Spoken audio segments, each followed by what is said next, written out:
નમસ્કાર વિદ્યાર્થી મિત્રો. વિષય નામના મૂર્તત્વ. પ્રકરણ 1. હિસાબી પદ્ધતિ અને તેના પારિભાષિક શબ્દો. ધોરણ 11માં તમારા માટે નવો વિષય એટલે કે નામના મૂર્તત્વ શું છે? આપણે ઘણી વખત સાંભળતા હોઈએ છીએ. સામાન્ય રીતે કોઈ દુકાને વસ્તુ લેવા જતા હો માતા પિતાની સાથે, અને ત્યાં જો આપણું ખાતું ચાલતું હોય, એટલે કે મહિના દરમિયાન આપણે ઉધારમાં વસ્તુની ખરીદી કરતા હોય અને મહિનાના અંતે અથવા તો પછીના મહિને જ્યારે હિસાબોની પતાવટ કરતા હોય ત્યારે આપણે નામું કે ખાતું એવો શબ્દ સાંભળતા હોઈએ છીએ. વેપારના અર્થમાં બહુ વિસ્તૃત આ ચર્ચા છે. હિસાબી પદ્ધતિ અને તેના પારિભાષિક શબ્દો. સ્વાભાવિક છે કે તમારા માટે નવો વિષય છે, એક નવી જ પદ્ધતિ, અને તેના શબ્દોની સમજણ તમે જો કેળવી હોય તો તમને ભણવા માટે ઘણી આસાની રહે છે. પ્રસ્તાવનામાં તમને સમજાયું છે કે બ્રહ્માંડમાં માનવી પોતાનું અલગ અને વિશેષ અસ્તિત્વ ધરાવે છે. બુદ્ધિશાળી પ્રાણી છે. માનવીની જીવનશૈલી જુદા પ્રકારની છે.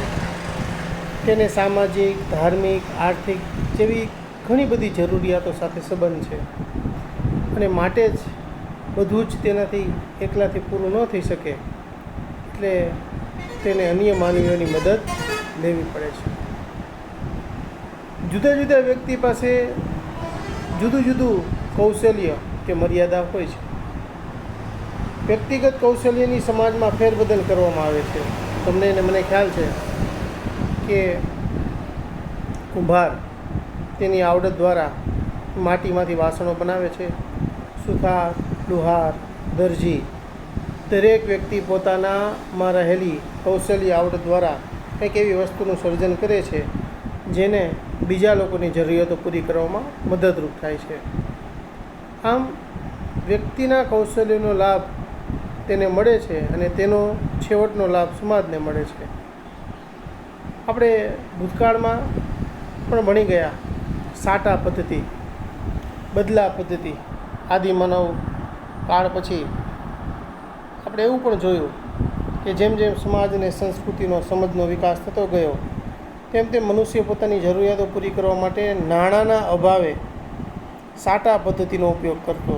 આજે પણ આપણે જોઈએ છીએ કે ભાઈ આપણા મમ્મીને જ્યારે કાંઈ વસ્તુની જરૂર હોય અને તાત્કાલિક મહેમાન આવી ગયા હોય કે કાંઈ જરૂર પડે તો આડોશ પાડોશમાંથી આપણા દ્વારા વસ્તુઓ મગાવતા હોય છે.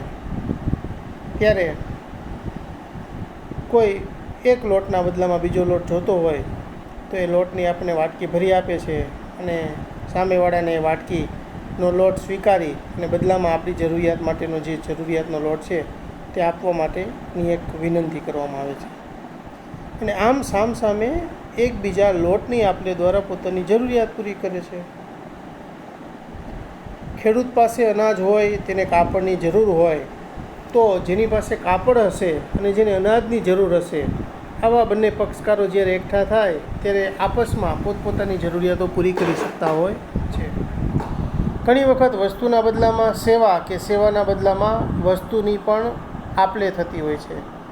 એટલે કે કોઈ વ્યક્તિ પાસે આપણે કોઈ કામ કરાવવું છે, ત્યારે કામના બદલામાં આપણે એને અનાજ આપીએ, વસ્તુ આપીએ, તો એ આપણને સેવા પૂરી પાડે છે.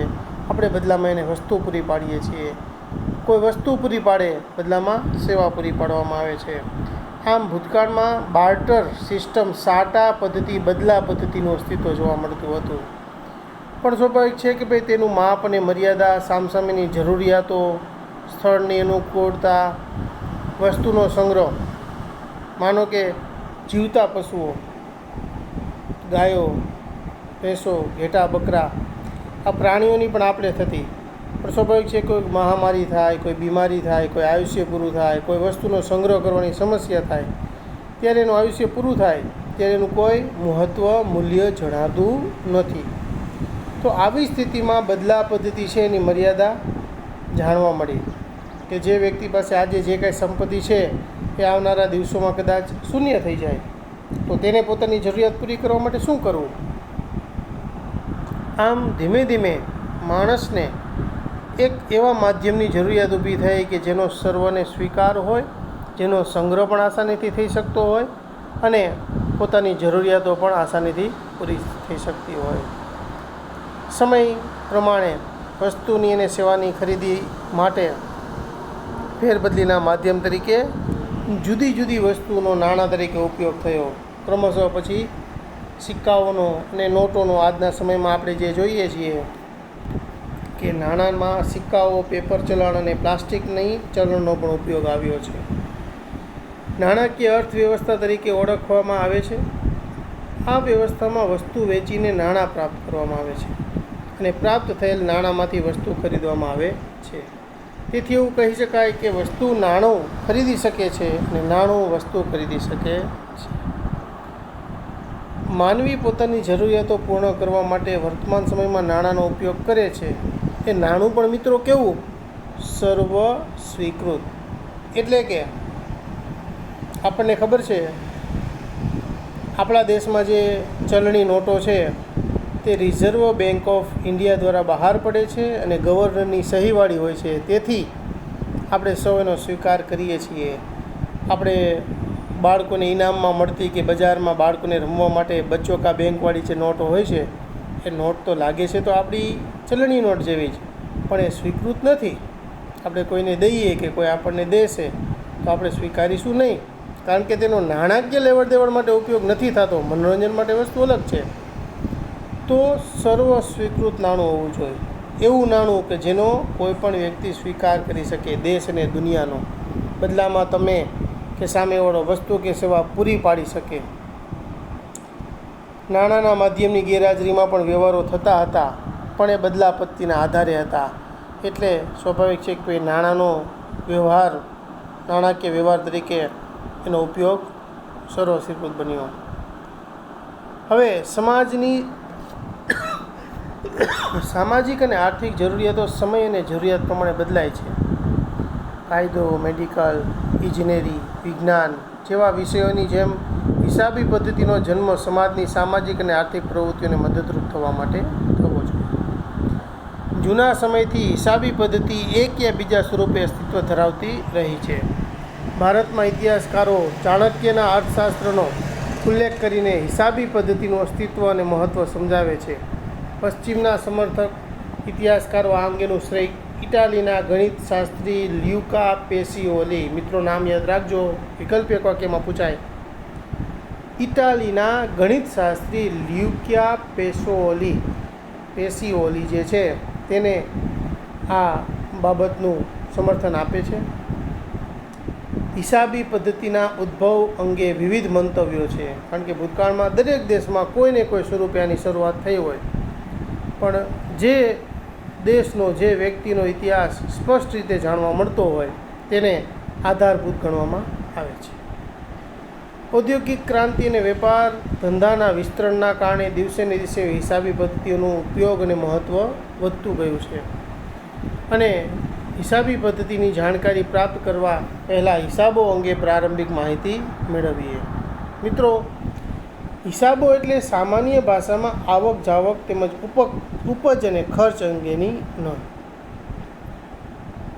લાભ એટલે નફાના સ્વરૂપે અથવા તો ખોટના કે નુકસાનના સ્વરૂપે જોઈ શકાય છે. ઉપજ ખર્ચ, મિત્રો આપણે સામાન્ય સમજણ હોઈએ, નાના ધોરણમાં ભણ્યા કે 8 રૂપિયાની વસ્તુ ખરીદી અને 10 રૂપિયામાં વેચીએ તો 2 રૂપિયા નફો મળે છે.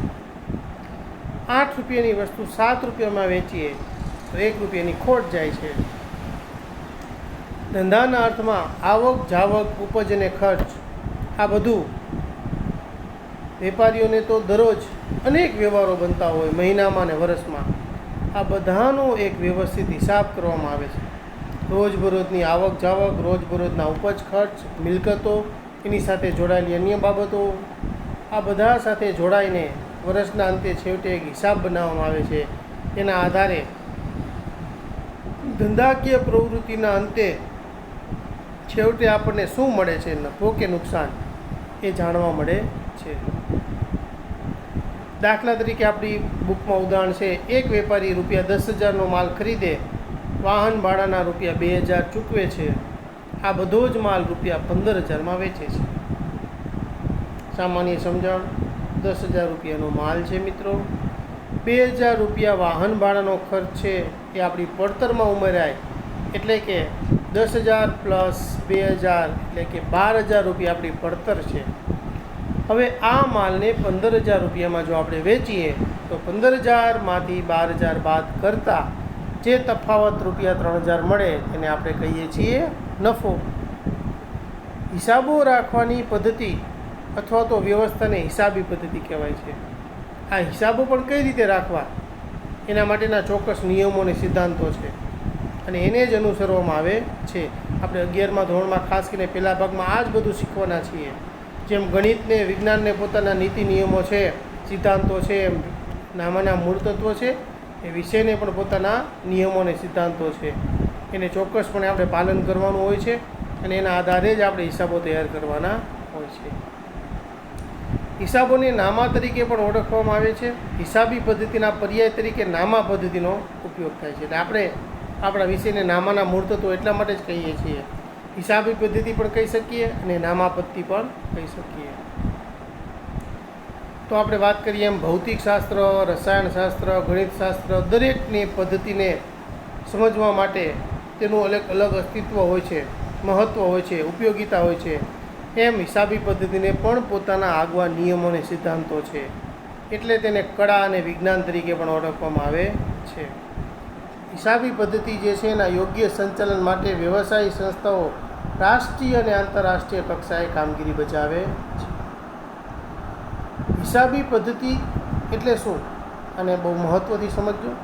હિસાબી વ્યવસાયની જુદી જુદી સંસ્થાઓ દ્વારા હિસાબી પદ્ધતિને વ્યાખ્યાના સ્વરૂપે રજૂ કરવામાં આવે છે. આ વ્યાખ્યાઓના આધારે હિસાબી પદ્ધતિના ખ્યાલને આપણે સમજીએ. American institute of certified public accounts AICPA દ્વારા એક વ્યાખ્યા આપવામાં આવી છે. હિસાબી પદ્ધતિ એ વ્યવહારો અને બનાવો.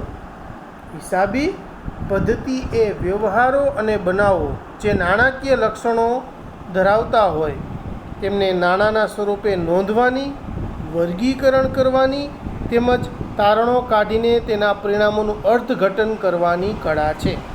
હિસાબી પદ્ધતિ એટલે શું?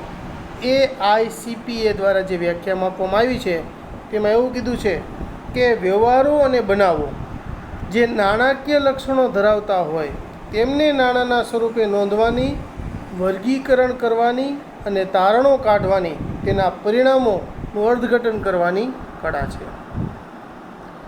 પરંતુ હિસાબી પદ્ધતિના વિકાસને ધ્યાનમાં રાખીને અમેરિકન સ્ટાન્ડર્ડ્સ કાઉન્સિલ ASC દ્વારા એક અન્ય પણ વ્યાખ્યા આપવામાં આવી છે. હિસાબી પદ્ધતિ એ સેવાની પ્રવૃત્તિ છે. તેનું કાર્ય ખાસ કરીને નાણાકીય સ્વરૂપની અને આર્થિક પ્રવૃત્તિઓ વિશે જથ્થાત્મક માહિતી આપવાનું છે અને જેનો હેતુ આર્થિક નિર્ણયોમાં મદદરૂપ થવાનો છે. હિસાબી પદ્ધતિ છે એને પોતાના લક્ષણો છે મિત્રો. આ લક્ષણો જે છે એ આપણે નેક્સ્ટ પીરિયડમાં ભણીશું.